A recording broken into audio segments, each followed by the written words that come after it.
The tour essentially is the occasion to talk about Marie-Antoinette, the 18th century, in a broader prospect about the French Revolution.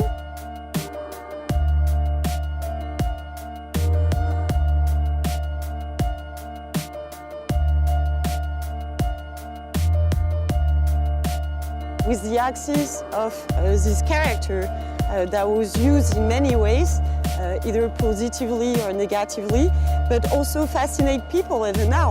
So you have this sort of idea that whether you love her or you hate her, and so it's very interesting to discuss this era that made France what it is now.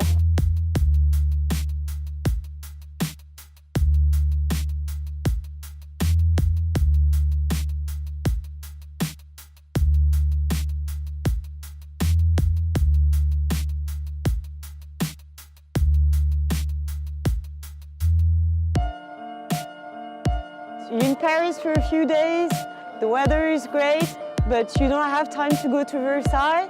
Well, don't worry, we have the Marie-Antoinette tour where we'll tell you all about Versailles, the gardens, and where she even had a delicious cake.